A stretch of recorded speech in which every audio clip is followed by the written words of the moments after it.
नमस्कार सकल के हेलो एवरीवन, नमस्ते सभी को, good evening to all of you. कल मैंने वीडियो लेके आई थी जो कि 5 क्वेश्चंस को रीनेट के जो क्वेश्चंस है 5 क्वेश्चंस को लेकर आई थी। आज मैं उसी से रिलेटेड उसी के साथ कुछ और क्वेश्चंस ऐड कर रही हूँ और ये मैं अगेन फिर से दोबारा लिख के लेकर आई क्योंकि कल की हैंडराइटिंग से थोड़ी सी कोशिश की मैंने बेटर करने की ताकि आप लोगों को ज़्यादा समझ में आए। और मुझे यहाँ पे और क्वेश्चंस को डिटेल से बोलनी है और कल मैंने एक होमवर्क दी थी, वो क्वेश्चंस के बारे में भी मैं बात करूँगी।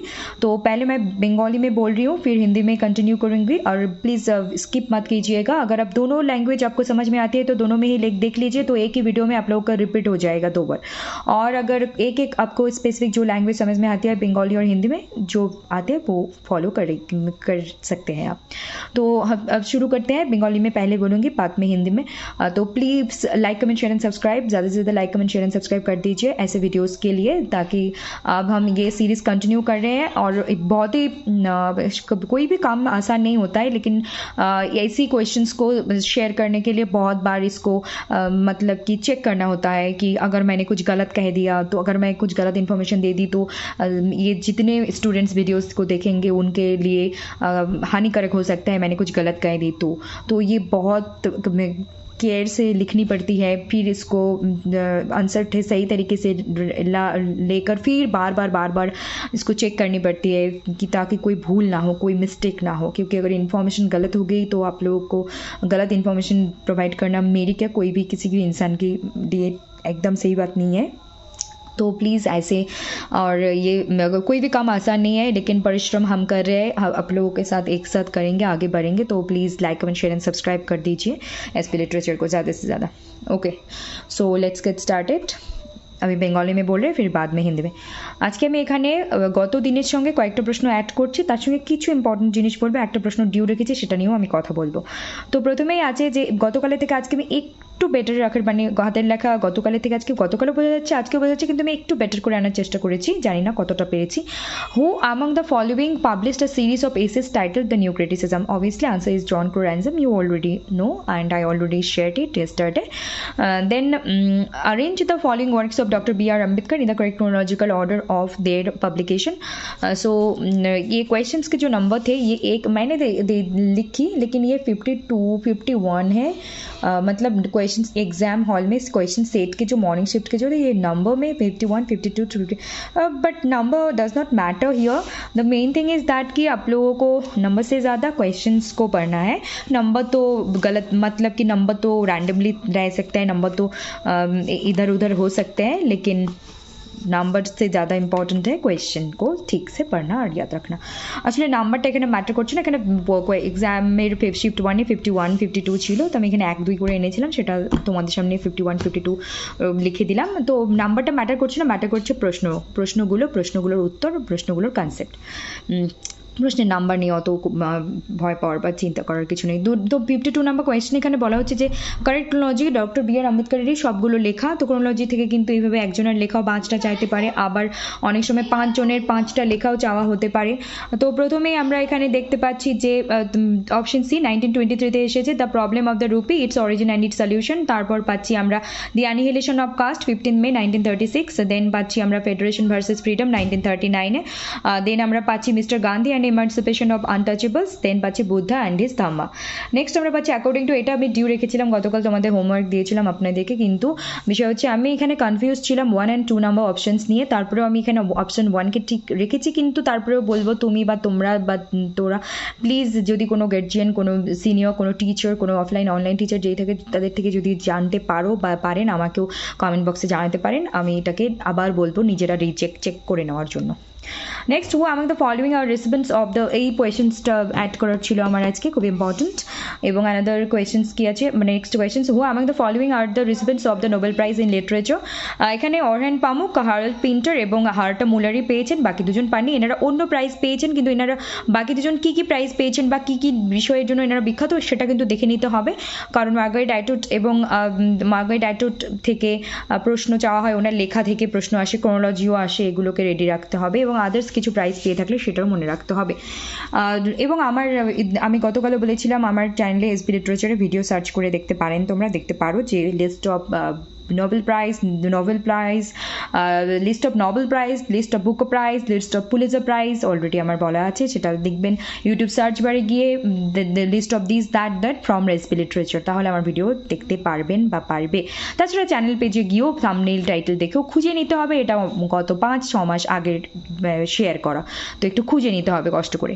Next, who among the following stated that, একটা বিখ্যাত উদ্ধৃতি কে শেয়ার করেছেন, এটা আমি গতকাল বলেছি, তো আজকে আর এখানে বলছি না।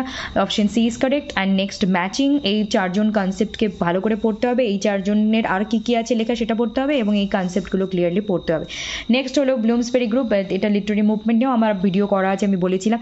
এখানে তো আমরা জানি যে 3 জনই গ্রুপ যুক্ত আছেন লিটারি মুভমেন্ট যে ব্লুমসবেরি গ্রুপে, কিন্তু এই এডমান্ড হার্শেল কিন্তু নেই, তাই কাটা দিয়েছি, কিন্তু option is D or 4 number option is right here.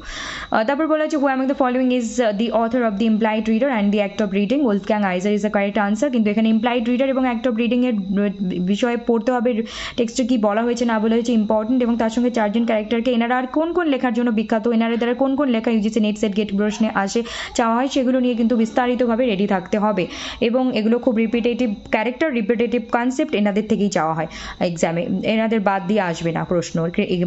Alexander Pope's famous quote, a little knowledge is a dangerous thing appears in which one of the following works, এখানে 4টি আলেকজান্ডার পোপেরই লেখা work, কিন্তু কোনটা এসে অন ক্রিটিসিজমে এই উদ্ধৃতিটি আছে যে অল্প জ্ঞান স্বল্প জ্ঞান খুব ভয়ঙ্কর একটা বিষয়বস্তু, তো জানতে হলে পুরোটা জানো, না জানতে হলে নেই, এটার বাংলা মানে তাই দাঁড়াচ্ছে। কিন্তু বাকি যে ডান্সের essay on man and rape of the lock আছে, এগুলোকে সাথে an essays on criticism details সবগুলো পড়তে হবে, কি কি এর ভিতরে বিষয়বস্তু, কোন উদ্ধৃতিটি আমাদের মনে রাখতে হবে। আমি আগেও নোট মেকিংয়ের ক্ষেত্রে বলে দিয়েছিলাম, ক্রিটিসিজমে মনের মতো কিছু মন করে আমরা লিখতে পারবো না, বলতে পারবো না, ওনাদের উদ্ধৃতি যা আছে তাই মনে রাখতে হবে, বলতে হবে।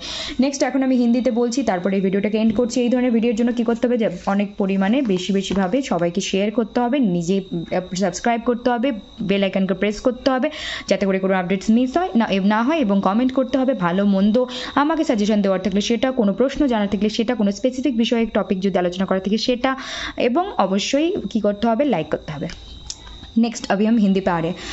कल मैंने ये क्वेश्चंस बताए थे, साथ में आज कुछ इंपॉर्टेंट चीज़ें याद कर रही हूँ। ऐसे वीडियो को बहुत ही कष्ट करके लाने पड़ते हैं और ऑथेंटिसिटी के साथ, क्योंकि हम स्टूडेंट्स को क्या किसी को भी गलत इन्फॉर्मेशन नहीं दे सकते। So let's get started. Who among the following published a series of essays titled the new criticism, you already know the answer, that is John Crowe Ransom, because yesterday I already shared it. So new criticism concept को अच्छे से पढ़ना होगा, और साथ में ये 4 जो ऑप्शन है इन लोगों को भी पढ़ना होगा, उनके आदर्श कौन सी वर्क्स के बारे में यूजीसी नेट सेट और गेट में पूछे जाते हैं, इनको आपको प्रिपेयर करके रखनी होगी। नेक्स्ट, मैंने जो कल नहीं शेयर की थी वो है arrange the following works of doctor B R Ambedkar in correct chronological order of their publication. ये तो एक ही राइटर के 5 वर्क्स के बारे में पूछे गए हैं, ऐसी क्रोनोलॉजी एनटीए बहुत ज़्यादा पूछ रहे हैं लास्ट 3 to 5 ईयर्स से, उनके बहुत ही फेवरेट टॉपिक है ये, लेकिन ऐसे भी हो सकता है 5 डिफरेंट, एक इंडियन लिटरेचर हो, अमेरिकन हो, यूरोपियन, ऑस्ट्रेलियन, कैनेडियन, कोई भी लिटरेचर के हो, ब्रिटिश हो, क्रोनोलॉजी एक ही पीरियड से सारे राइटर्स के बारे में पूछे जा सकते हैं, कभी कभी मिक्सड करके भी सारे लिटरेचर्स के राइटर के एक राइटिंग्स को लेकर भी पूछे जा सकते हैं। तो यहाँ पे डॉक्टर बी आर अम्बेडकर के लिखे गए कौन सी वर्क्स पहले पब्लिश हुई, फिर बाद में करेक्ट क्रोनोलॉजिकल ऑर्डर। तो आप लोग देख सकते हैं कि पहले द प्रॉब्लम्स ऑफ रूपी, its origin and its solution 1923 में आई, फिर बाद में हमें देखने को मिली द एनिहिलेशन ऑफ कास्ट, बहुत इंपॉर्टेंट एंड अच्छे से पढ़ने के लिए ये वर्क है, डिटेल अगर पढ़ सकते हो पढ़ लेना। ये है 1936 में, फिर बाद में आई फेडरेशन वर्सेस फ्रीडम 1939 में, फिर बाद में mister Gandhi and emancipation of untouchables 1943 में, एंड लास्ट में बुद्ध एंड हिज धम्मा 1957। ऐसे क्रोनोलॉजी डेट ऑफ बर्थ, बहुत ही important place of birth, date of birth के राइटर के भी पूछे जाते हैं, ऑथर हो, राइटर हो, कोई भी।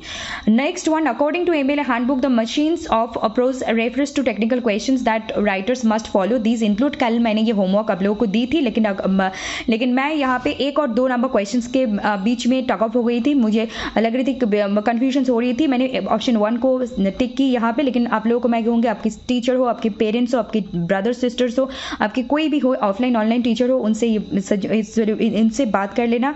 अगर आप लोगों को आंसर पता चलता है तो प्लीज़ एसबी लिटरेचर के कमेंट बॉक्स में बता देना, ताकि आप लोगों के साथ मेरी भी हेल्प हो जाए।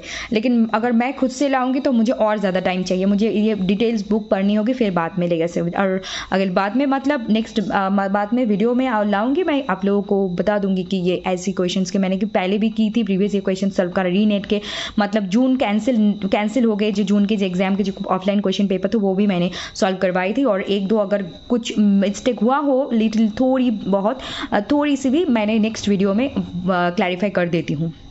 फिर who among the following are the recipients of the Nobel prize in literature, कौन कौन, ये आप लोगों को मैंने कल की थी शेयर, और हैंड पामुक, हार्ल्ड पिंटर एंड हार्टा मुलर। बाकी जो सोमरसन मॉगम एंड मार्गारेट एटवुड, आप लोगों को सर्च करना है ये दोनों और कौन सी प्राइजेस को विन की है, और ये और किस किस राइटिंग्स के लिए बहुत ज़्यादा इंपॉर्टेंट है, क्यों हम इन्हें याद रखें, क्रोनोलॉजिकली भी आप मार्गारेट एटवुड को प्रिपेयर करके रखिए क्योंकि बहुत इंपॉर्टेंट है नीट एग्जाम के पॉइंट ऑफ व्यू से, तो बहुत इंपॉर्टेंट। फिर गेट एंड सेट तो है ही।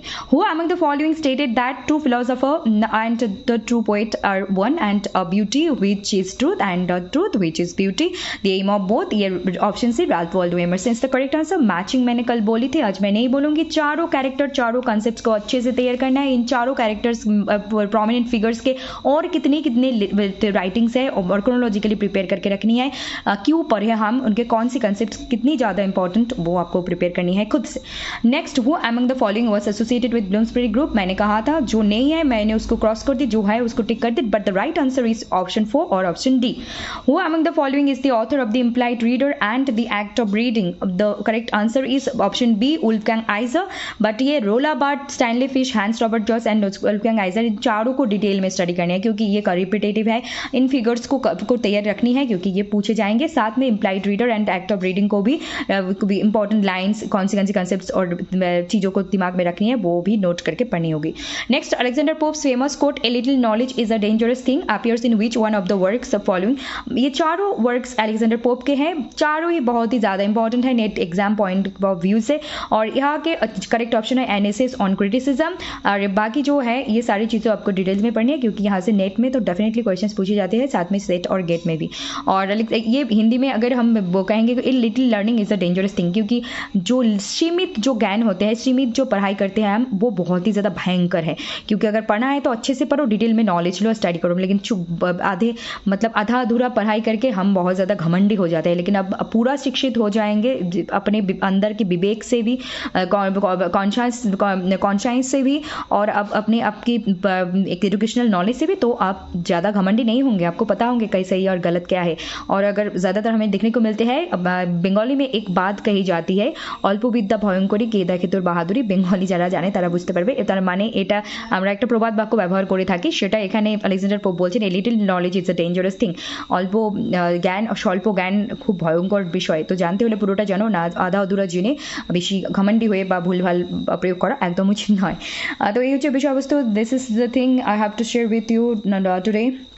अभी के लिए ये ख़त्म है, मतलब अभी के लिए एंड है, फिर हम लेकर आएंगे। प्लीज़ आप लोग, मुझे चाहिए इंस्पिरेशन, मोटिवेशन, मुझे चाहिए एनर्जी, मुझे चाहिए ब्लेसिंग्स, मुझे चाहिए आप लोगों की सपोर्ट, और वो आप लोग दे सकते हैं, दिल से दुआ कर सकते हैं मेरे लिए, वो मेरे लिए ब्लेसिंग्स होंगे। और आप लोगों की सपोर्ट, इंस्पिरेशन आप लोगों से मुझे चाहिए, तो आप लोग please like, comment, share and subscribe करके ये मुझे दे सकते हैं, ताकि मुझ में और भी एनर्जी आए आप लोगों के लिए ये सब सारी चीज़ें लेकर आने के लिए, और साथ में मेरी भी नॉलेज को बढ़ती रहे और पढ़ती रहे, आगे बढ़ते रहे। Okay, thank you very much, take care, God bless you all, thank you all, love you all, and please like, comment, share and subscribe to SB literature. নমস্কার সকলকে, ভালো থাকুন, সুস্থ থাকুন, দেখতে থাকুন এসবি লিটারেচার। আপনাদের প্রশ্ন, ভালো মন্দ মতামত, আমাকে সাজেশন সব কমেंट बॉक्स से জানান। আপনাদের आप लोगों का कोई क्वेश्चंस, कोई सजेशन, कोई कुछ भी है तो कमेंट में बताइए, मैं ज़रूर आप लोगों की आंसर देने की कोशिश करूँगी।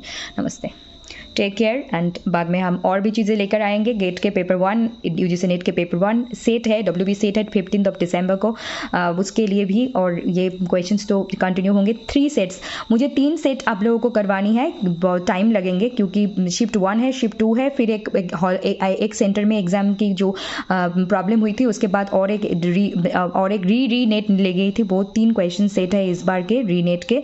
मतलब हम देखें तो 2024 के 4 क्वेश्चन पेपर, एक तो ऑफलाइन पेपर, फिर ये 3, फिर दिसंबर में एग्ज़ाम होने को है, हमें पता नहीं दिसंबर में एग्ज़ाम होंगे या जनवरी में होंगे या फेब में, हमें पता नहीं, लेकिन आप डिसेंबर मंथ की ही अपनी प्रिपारेशन करिए, पढ़ाई करते रहिए। ওকে, আমরা জানি না পরীক্ষা ডিসেম্বরে হবে না জানুয়ারি ফেব্রুয়ারি, কিন্তু আমরা ডিসেম্বর মনে করে পড়তে থাকবো। এইবার ধরতে গেলে 24 সালে আমরা 4টা কোয়েশ্চেন সেট পেলাম। একটা হলো জুন 2024 অফলাইন ক্যান্সেল পেপার, তারপর পেলাম রিনেটের 2টো শিফট মর্নিং ইভিনিং, তারপরে রিনেটেরই একটা গন্ডগোল হওয়ার পর রিনেটের মানে 4টে সেট আছে কোয়েশ্চেন পেপার, একটা হয়ে গেছে আমার অফলাইনে করানো, আর 3টে আমরা এখানে সলভ করবো। তার সাথে সাথে গেটের পেপার 1, সেটের পেপার 1, নেটের পেপার 1 নিয়েও আলোচনা করবো। নমস্কার, like comment share and subscribe.